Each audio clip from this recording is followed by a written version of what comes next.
Hello everybody, Scott Golden here with the Golden Opportunities Coaching YouTube channel. Welcome to those of you who are new. We've got over 800 of these available in the listener archive, and if you're looking for coaching on overcoming things like dealing with a narcissistic parent or narcissistic partner, or just dealing with self-esteem related issues, would love to be of assistance to you in that way. A couple ways you can do that. You can reach out through Twitter at PO Perception or the About Me section of this YouTube page. Please like, subscribe, comment below if there's any need of assistance along the way.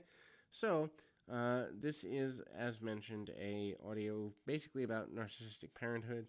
If you struggle with low self-esteem because you didn't get a lot of approval from your parent, or you're still chasing parental approval, this is a sense that you are, in fact, dealing with the, overcoming of narcissistic parenthood.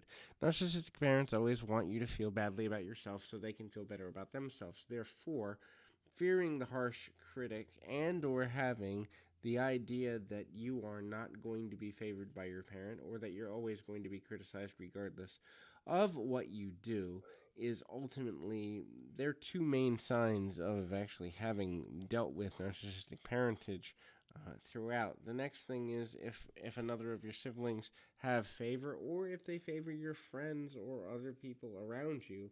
Many times this is done just as a gaslighting tactic on the idea that if you are humiliated, if you are negatively affected, then you will modify your behavior to please them in a more basic way. The idea behind this is if you don't have favor, you're going to change your behavior in order to get their favor in a way that may not be in your best interest but suits their agenda. And so that can often be a pretty large back and forth. The next is if you feel as though you have to be or have been a doormat for your parent.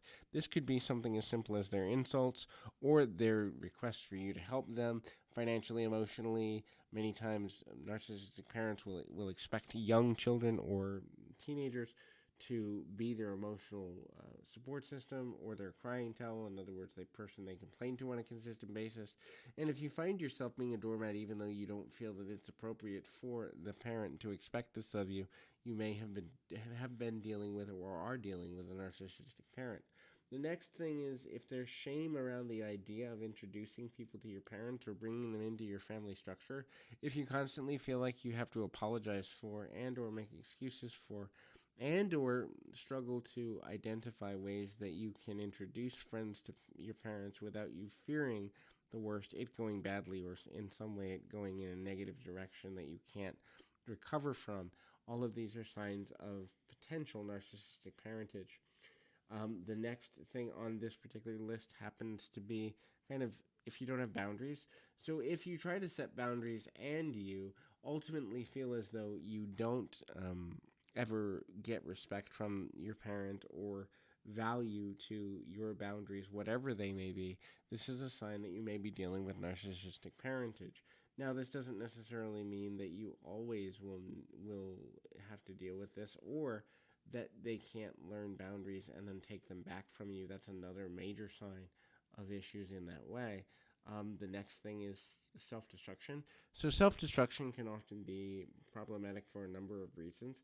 In general, when a person is self-destructive, they will eventually kind of burn out on the behavior. But if you find that you have addictive behaviors or seeking attention and those behaviors that end up being detrimental to your overall mental, emotional, and spiritual health, this can be a sign too. You also may be more prone to getting involved in codependent relationships, especially romantic ones. They say you always kind of lean towards having partnerships with people that are like your parent in some way, and so that can factor in as well. The next is if you constantly feel as though you have been gaslit or negatively affected by, the interaction with your parent, to the fact if you wonder if you even understand what the truth is anymore, this can also be a major issue. So if you're dealing with this, certainly getting help as quickly as possible and effectively in a way that makes sense to you. Support system of network such as counseling and or coaching and or a religious factor, if that's a major part of your life, can be helpful. In any event, I encourage you to keep your feet on the ground, your mind in the moment. Until next time, everybody.